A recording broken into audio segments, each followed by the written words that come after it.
नमस्कार, मी जानवी सावंत. गुरुकिल्ली यशाची मध्ये आपलं स्वागत आहे. मंडळी, आज आपण ग्रहांना ऊर्जावान बनवण्यासाठी पानाचं महत्त्व या विषयावरती चर्चा करणार आहोत आणि आपल्याला मार्गदर्शन करणार आहेत आचार्य सुनील कुमार.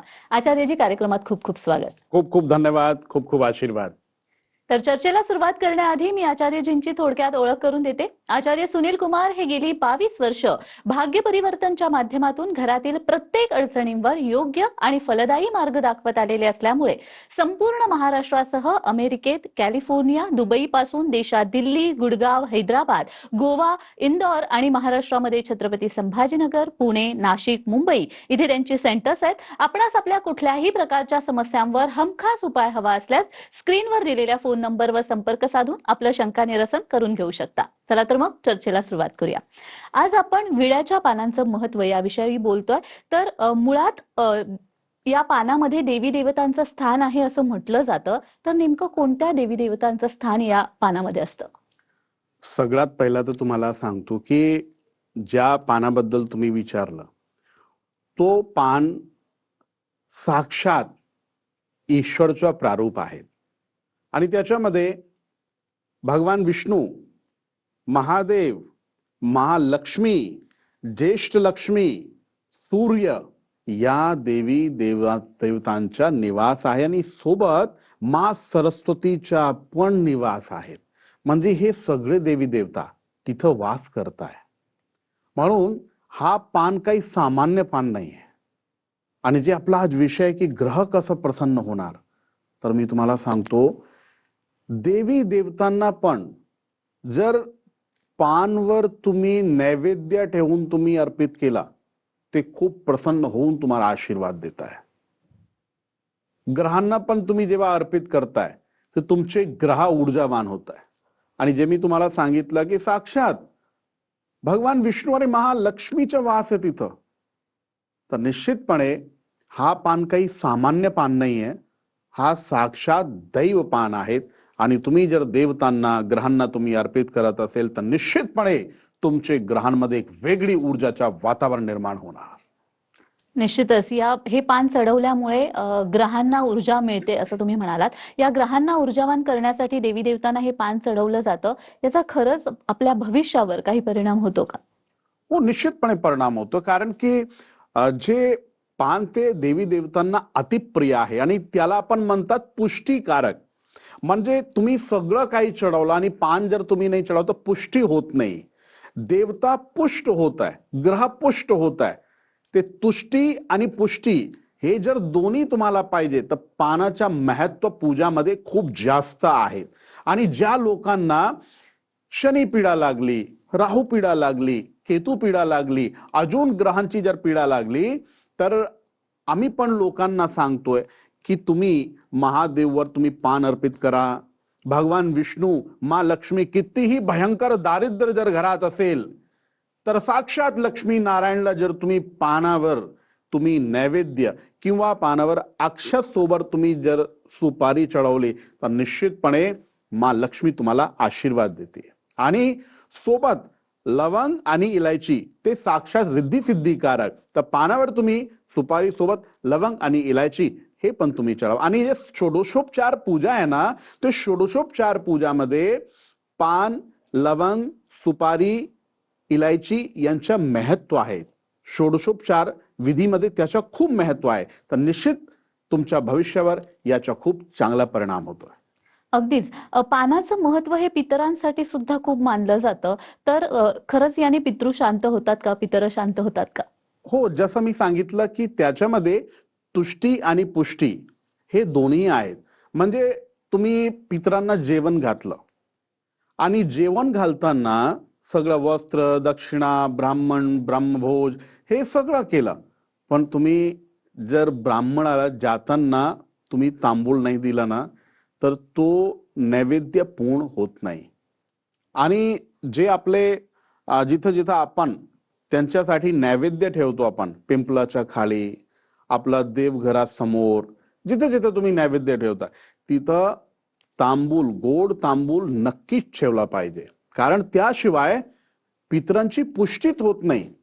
आणि आम्ही म्हणतो नाही आम्ही आता दरवर्षी पित्र घालता, आम्ही हे करतो ते करतो, पण कधी कधी छोटी छोटी चूक जर आपण केली तर मोठे मोठे केलेले काम आहे ना त्यांच्या फळ मिळत नाही, त्याच्यामध्ये यश मिळत नाही. म्हणून हे छोटी छोटी चूक हे कधीच करायचं नाही. फक्त एक लक्षात ठेवा की गोड तांबूल मी तुम्हाला सांगितलंय.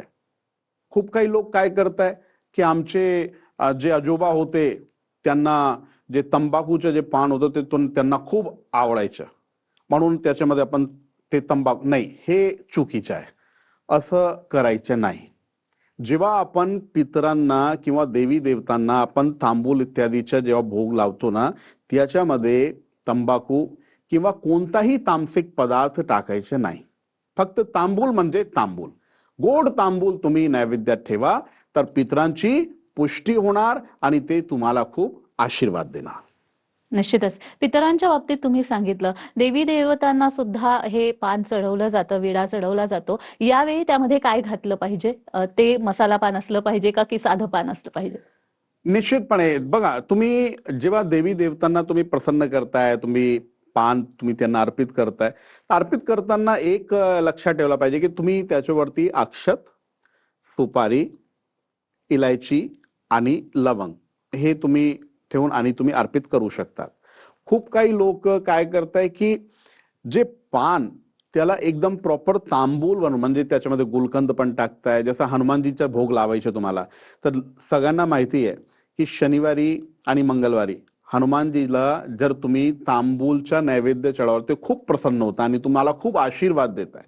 पण त्याच्यामध्ये तुम्हाला कोणताही देवी देवताला पान तांबूल चढवताना कोणताही तामसिक पदार्थ टाकायचे नाही. त्याच्यामध्ये गुलकंद टाका, अजून जे जे काही मसाले असेल ते टाका, पण सगळे सात्विक असले पाहिजे. सात्विक मसाले, लवंग, इलायची, सुपारी हे तुम्ही टाकू शकतात जर तुम्ही तांबूल चढवता. आणि तुम्हाला जर साधा पानावर तुम्हाला जर काही ठेवून चढवायचे तर तुम्ही सुपारी, तांदूळ, लवंग, इलायची फक्त तेवढा तुम्ही चढवा. निश्चितपणे देवी देवता तुम्हाला प्रसन्न होऊन तुम्हाला आशीर्वाद देणार. अगदीच. या विड्याच्या पानाचं महत्त्व मला अजून जाणून घ्यायचंय. प्रेक्षकांचे फोन आलेले आहेत. ओमकार खाडे चंद्रपूरहून आपल्याशी जोडले गेलेले आहेत. ओमकारजी, माझा आवाज येत असेल तर तुमचा प्रश्न विचारा. हो. बोला. नोकरी संदर्भात विचारायचं होतं. जन्मतारीख सांगा बेटा. जन्मतारीख काय? 7/4/2003. आणि वेळ माहिती आहे का? हा, वेळ 5:30 AM. जन्म ठिकाण? चंद्रपूर. हो, नोकरीसाठी खूप परेशान आहे तुम्ही आणि खूप टाइम झाला. आता खूप वर्षापासून तुम्ही ट्राय करताय पण आतापर्यंत नाही मिळाली. तर मी त्यासाठी तुम्हाला एक उपाय सांगतो खूप चांगला. ओम शम शनैश्वराय नमः ह्या मंत्रच्या दर शनिवारी 108 वेळ म्हणजे एक माल तुम्हाला जाप करायचा. नंबर 2, दर शनिवारी तुम्ही शनीच्या मंदिरामध्ये जाऊन आणि तैलाभिषेक पण करा. आणि शनिवारी तुम्हाला पिंपलाचं झाड असतो ना, त्याच्या खाली एक दिवा लावायचा मोहरीचे तेलचा, त्याच्यामध्ये थोडेसे काळे तेल टाका आणि 11 प्रदक्षिणा करायच्या आणि सोबत एक नारळ घेऊन जा तुम्ही. आणि नारळवर तुमचं जे मनोरथ आहे, जे तुमची नोकरी लागत नाही त्यासाठी ते तुम्हाला मनोरथ म्हणायचं आणि ते तिकडे ठेवायचं.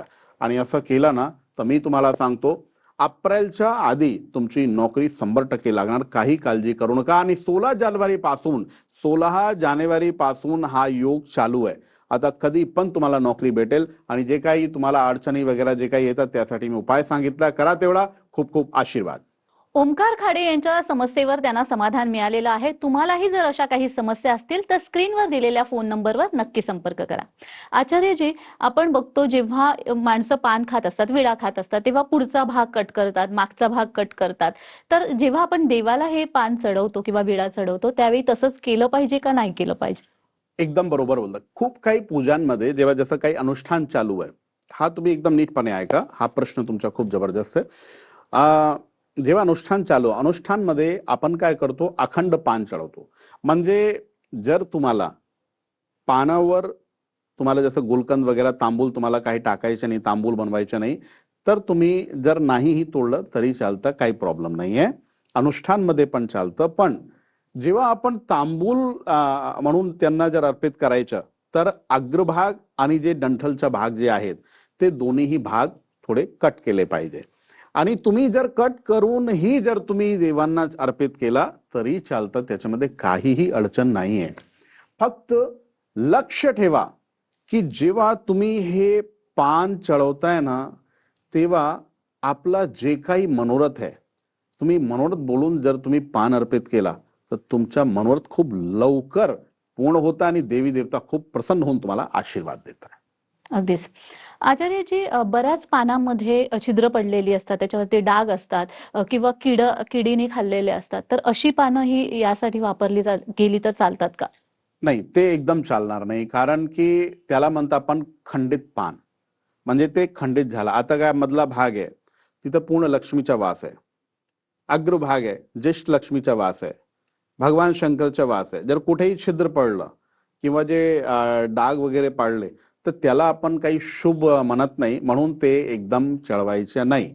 आणि एक लक्ष ठेवा, जेव्हा आपण घरी पण आणताय ना, ते असं खंडित पान आणायचं नाही. एकदम चांगले व्यवस्थित सुव्यवस्थित पान आणायचे आणि तेच देवी देवतांना अर्पित केले पाहिजे.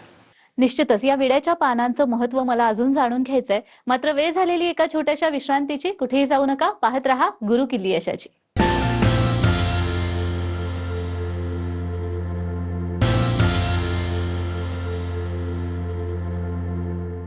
विश्रांतीनंतर सर्वांचं पुन्हा एकदा स्वागत आहे. आज आपण ग्रहांना ऊर्जावान करण्यासाठी पानाचं महत्त्व या विषयावरती बोलतोत आणि आपल्याला मार्गदर्शन करतायत आचार्य सुनील कुमार. आचार्यजी, विड्याच्या पानाचं महत्त्व हे पूजेमध्ये खूप आहे, जसं तुम्ही म्हणालात. बऱ्याच घरामध्ये गणेशाचं पूजन करण्यासाठी गणेश म्हणून सुद्धा विडा चढवला जातो. पहिलं त्याचं पूजन केलं जातं, तर त्याविषयी सांगा. पानावर सुपारी जर ठेवली ना, आणि तुम्ही तर असं म्हटले की फक्त गणपती, पानावर सुपारी ठेवून लोक ग्रहांची पण प्रतिष्ठा करताय. म्हणजे पानवर जर सुपारी आली ना, तर निश्चितपणे तो साक्षात गणेश भगवानचा प्रतिबिंब आहे आणि लोक पूजन करताय. आणि हा एकदम व्यवस्थित पूजा आहे, कारण की सुपारीमध्ये गणेशचा वास राहतो, म्हणून लोक सुपारी पूजन करतात. आणि खूप काही वेळ जे मंदिर, जेव्हा आपण मंदिरात दर्शन करताय ना, तर खूप काही ठिकाणी सुपारी गणेश म्हणून पण तिथे पिंड आहेत, एकदम सुपारी स्वरूप. तर पानावर तुम्ही सुपारी म्हणून पण गणपतीची पूजा करू शकतात. तुम्ही दुसरे देवी देवतांना पण तुम्ही प्रतिष्ठित करू शकतात. ग्रहांची पण प्रतिष्ठा होती तिकडे, कारण की खूप काही लोक काय करतात, ते एक पाट लावतं, विडा लावतं आणि त्याच्यावरती पान ठेवून आणि तिथं ग्रह, देवी देवता आणि खूप काही विषय वस्तू तिथे राहते आणि देवी देवतांची प्रतिष्ठा राहते. तर ते एकदम शास्त्रगत मान्य गोष्ट आहे हा. आणि असं जर केला तर निश्चितपणे माणसाला लवकर जे काही तुमच्या मनावर ते पण पूर्ण होत आहे. अगदीच. आणखी बऱ्याच ठिकाणी असं केलं जातं, की जेव्हा आपण विडा ठेवतो किंवा पान ठेवतो त्याची प्रतिष्ठापना करण्यासाठी देवी देवता म्हणून, त्यावेळेला 2 ही पानांची संख्या असते. तर ती नेमकी किती असली पाहिजे? 2 ही बरोबर आहे का? ते एकही बरोबर आहेत आणि 2 ही बरोबर आहेत. म्हणजे तुम्हाला जर 2 ठेवायचे, तुम्ही 2 पण ठेवू शकतात. पण जेव्हा आपण तांबूल म्हणून जेव्हा आपण अर्पित करतो, तिथे तुम्हाला एकच पान घ्यावं लागेल. आणि जे आपण अखंड, कधी कधी अखंड पान जर आपण अर्पित करताय, तिथे तुम्ही 2 ही लावले तरी चालताय. फक्त याच्यामध्ये एकच, की कुठलाही भाग ते खंडित नाही झाला पाहिजे. आणि नंबर 2, जेव्हा तुम्ही हे सगळं प्रकरण करताय, तिथं खूप काही वेळ असं बघितलेलं आहे की लोक काय करताय, की 2, आता मी 2 बद्दल बोलतो, लोक 3, 4, 5 नाहीतर 11 पान पण लोक घेताय. हा एकदम चुकीचा आहे. तुम्ही 2 घ्या, 2 पर्यंत ठीक आहे, नाहीतर तुम्ही 1 घ्या, अर्पित करा. पण 5, 9, 7, 11 हा एकदम चुकीचा आहे. बरेच लोक विड्याच्या पानांची माळा सुद्धा देवी देवतांना अर्पण करतात. ती अर्पण करणं योग्य आहे का? आणि दुसरी म्हणजे कोणत्या देवी देवतांना ती अर्पण करायला हवी? ते खूप चांगला प्रश्न विचारला. देवी देवतांना जर तुम्ही पानाची माल जर तुम्ही अर्पित करता, हे खूप चांगलं आहे आणि शास्त्रगत विधान आहेत.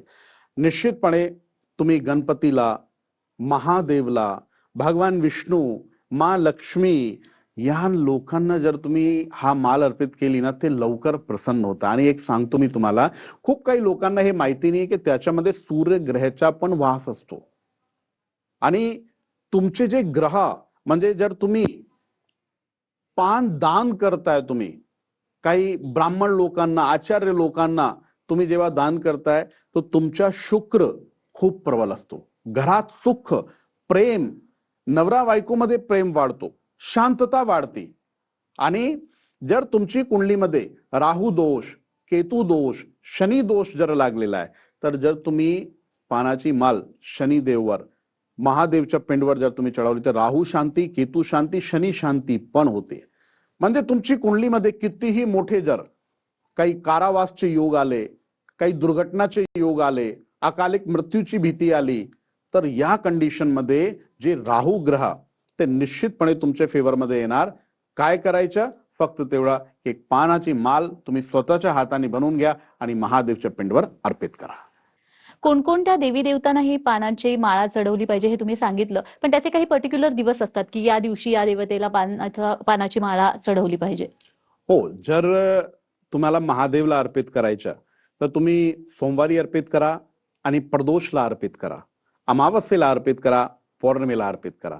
आणि जर तुम्हाला गणपतीला अर्पित करायचा, खूप काही लोकांच्या राहू खराब आहे कुंडलीमध्ये, केतू खराब आहे कुंडलीमध्ये, त्यांचे कोणतेही कामं होत नाही, खूप काही काम ते इथपर्यंत विषय येतात, 99% होऊन जातात आणि मग ते कामच होत नाही. तर काय करा तुम्ही, ते एक पानावर तुम्ही जर 8 बदाम तुम्ही ठेवून गणपतीला अर्पित केला किंवा पानाची माल जर अर्पित केली तर निश्चितपणे तुमचे जे काम आहे ना ते लवकर होत आहे, त्याच्यामध्ये विघ्न पडत नाही. आणि दुसरा गणेश चतुर्थी, ते गणेश चतुर्थीला पण तुम्ही अर्पित करू शकतात. आणि तुम्हाला जर भगवान विष्णूला अर्पित करायचं तर अमावस्येला अर्पित करा, पौर्णिमेला अर्पित करा, गुरुवारला अर्पित करा. तुम्ही माँ लक्ष्मीला तुम्हाला अर्पित करायचं, शुक्रवारी तुम्ही अर्पित करा. आणि शुक्रवारी माँ लक्ष्मीला अर्पित केला ना तर तुमचा शुक्र ग्रह पण खूप मजबूत होता. आणि दुसरा, जे पैसे टिकत नाही, पैसे घरात येत नाही आणि जे काही दुःख दारिद्र्य जे आलेलं आहे आणि कोणतेही पैशाचे कामा होत नाही, ते जर तुम्ही शुक्रवारी माँ लक्ष्मीला माल अर्पित केली तर माँ लक्ष्मीचा आशीर्वाद भेटतो आणि तुमच्याकडे पैसे पण खूप येतात, पैसे टिकताय पण. आणि दुसरा, खूप काही लोक हनुमानजीला अर्पित करत आहे, तर हनुमानजीला अर्पित करताना मंगळवारी, शनिवारी आणि पौर्णिमेला. आणि हनुमानजीला तुम्ही तांबूल ही जर तुम्ही अर्पित केला ते खूप प्रसन्न होऊन जातात. तर तुम्ही जे माल जे तुम्हाला चढवायचे ते कोणतं त्याचे पर्टिक्युलर दिवस आहे ते मी तुम्हाला सांगितलं, तर त्याप्रमाणे जर तुम्ही केलं तर निश्चितपणे देवी देवता तुमच्यावर प्रसन्न होऊन तुम्हाला आशीर्वाद देणार. पण जसं तुम्ही मगाशी म्हणाला होतात की ही जी पानं असतात ती 2, जसं मी विचारलं होतं विड्यासाठी किती ठेवावीत, 5, 7, 9, 11 अशी नाही ठेवायला पाहिजेत. पण जेव्हा आपण माळा चढवतो तेव्हा त्याच्यामध्ये किती पानं असली पाहिजेत? तेव्हा एकदम जे जसं आपण विषम संख्या आपण ठेवतो, म्हणजे 5, 7, 9 आणि सगळ्यात महत्वाची संख्या 11. म्हणजे 11 पानाची माल जर तुम्ही बनवली आणि देवतांना अर्पित केली ते खूप प्रसन्न होत आहे. तर त्या कंडिशन मध्ये निश्चितपणे विषम संख्याच्या आपल्याला लक्ष दिला पाहिजे. आणि दुसरा, मी परत तुम्हाला सांगतो, असं नाही की देवी देवतांना जेव्हा आपण अर्पित करतो तेव्हा त्याच्यामध्ये छिद्र वगैरे त्याच्या आकलन फक्त तेव्हा नाही, तुम्ही माल पण जेव्हा चढवताय ना ते एकदम शुद्ध, सात्विक. आणि याच्यामध्ये एक जे लक्ष देण्यासारखी गोष्ट, तिथे तुम्ही कोणताही भाग कट करू नका. हा एकदम चुकीचा आहे. जर तुम्ही भाग कट करताय आणि मग तुम्ही त्यांचा माल वगैरे तुम्ही बनवता ते एकदम चुकीचं आहे. ते तुम्हाला 1% ही कट करायचं नाही आणि जे डंठल असतात ते डंठल पण तुम्हाला तोडायचं नाही. मी बघितले विशेष करून नवरात्रीला की पान जे असतं ते ठेचलं जातं आणि ते हे केलं जातं, तर त्याविषयी काय सांगाल? हो, सगळ्यात आधी मी सांगतो, जे लोक पान ठेचताय म्हणजे ते देवीच्या नैवेद्यासाठी आणि त्याच्यामध्ये सुपारी, लवंग, इलायची हे सगळं पण टाकताय. ते काय असतं की देवीला तो नैवेद्य अतिप्रिय आहे म्हणून ते तुम्ही करू शकता, त्याच्यामध्ये काही प्रॉब्लेम नाहीये. पण देवीला पण पान जर चढवला, जे लोक दर पौर्णिमेला, शुक्रवारी देवीला जे लोक पान अर्पित करताय ना, देवीचा खूप चांगला आशीर्वाद त्यांना भेटताय. आणि जे ठेचून पान तुम्ही ठेवताय ते तुम्ही फक्त काय करा, रोज तुम्हाला ते बनवायचं आणि रोज अर्पित करायचं. खूप काही लोक काय करतात, एकदा ठेचला आणि मग ते महिने 2 महिने, तर हा चुकीचा आहे. ते रोज तुम्ही नैवेद्य तयार करा आणि मग तुम्ही देवीला अर्पित करा. देवी खूप तुमच्यावर प्रसन्न होणार. आचार्यजी, आणखी एक प्रश्न मनात येतो, तो म्हणजे जेव्हा आपण ही विडा ठेवतो पूजेसाठी वगैरे, जेव्हा ग्रहांची पूजा असते त्यावेळेला ठेवतो किंवा कोणतीही इतर पूजा त्यावेळेला, त्यावेळेला आपण दुसऱ्या दिवशी म्हणजे जेव्हा ती पूजा उचलली जाते त्यावेळेला आपण निर्माल्य म्हणून सगळ्या गोष्टी निर्माल्यामध्ये टाकत असतो. विडाचा जो पान आहे त्याची नेमकं कशा पद्धतीने ते निर्माल्य केलं पाहिजे, ते पाण्यात वाहवलं गेलं पाहिजे की ते कलशामध्ये बऱ्याच वेळा आपण टाकताना बघतो, तर कशा पद्धतीने ते केलं पाहिजे? हो, म्हणजे तुमचा प्रश्न आहे की आपण जेव्हा विसर्जन वगैरे हं. करतोय तर विसर्जन करताना काय केलं पाहिजे. हं. तर बेसिकली काय खूप काही लोकांना बघितलेलं आहे की लोक काय करतात, कलशमध्ये पान टाकले आणि तिकडेच पान सडताय, म्हणजे त्यांच्या म्हणजे ते खूप सिस्टम खूप घाण होऊन जाते. ते एकदम चुकीचं आहे. काय करा, विसर्जन करताना तुम्ही पाण्यात म्हणजे वाहता पाण्यात तुम्ही ते सोडा. तर वाहता पाण्यात सोडलं ना तर देवी देवतांचा आशीर्वाद मिळणार. पण खूप काही लोक काय करतायत, ते लक्ष देत नाही आणि लक्ष देत नाही तर निश्चितपणे अभिशाप भेटतोय. आणि दुसरा एक सांगतो मी, खूप काही लोकांना मी बघितलं पाहिलेलं आहे की ते लोक पान चढवलं आणि पान सुकलं, ते कधीच तिथून म्हणजे उचलत नाही. हा पण चुकीचा आहे. एकदम फ्रेश पान तुम्हाला घ्यायचं आणि तेच अर्पित करा. आणि जे जुने पान आहे जे तुम्ही चढवते ते निश्चितपणे विसर्जन करा. विसर्जन करताना आपला जे दुःख दारिद्र्य ते म्हणा, तर निश्चितपणे देवी देवता सगळं दुःख दारिद्र्य तुमच्या हरण करणार. पण याकडे लक्ष दिला पाहिजे. खूप काही लक्ष देत नाही लोक. पूजा खूप करतात, पाठ खूप करतात, म्हणून त्यांना त्याचा परिणाम पण भेटत नाही. या विड्याच्या पानांचं महत्त्व काय आहे आणि ते पूजेमध्ये कशा पद्धतीने वापरलं गेलं पाहिजे हे तुम्ही सांगितलेलं. ग्रहांना ऊर्जावान करण्यासाठी सुद्धा या पानांचं महत्त्व आहे. तुम्ही इथे आलात आणि खूप छान मार्गदर्शन केलं, त्यासाठी खूप खूप धन्यवाद. खूप खूप धन्यवाद आणि आशीर्वाद. स्वस्थ सुते कुशलमस्तुचिरायुरस्तु गोवाजिहते धनधान्य समृद्धिरस्तु ऐश्वर्यबलमस्तु पुक्षयस्तु वंशे सदै भवतां हरिभक्तिरस्तु दीर्घमायुः. तर गुरुकिल्ली यशाची मध्ये आज आपण इथेच थांबतोय. पुन्हा भेटूया एका नवीन विषयासह. तुम्ही कुठेही जाऊ नका, पाहत रहा TV9 मराठी.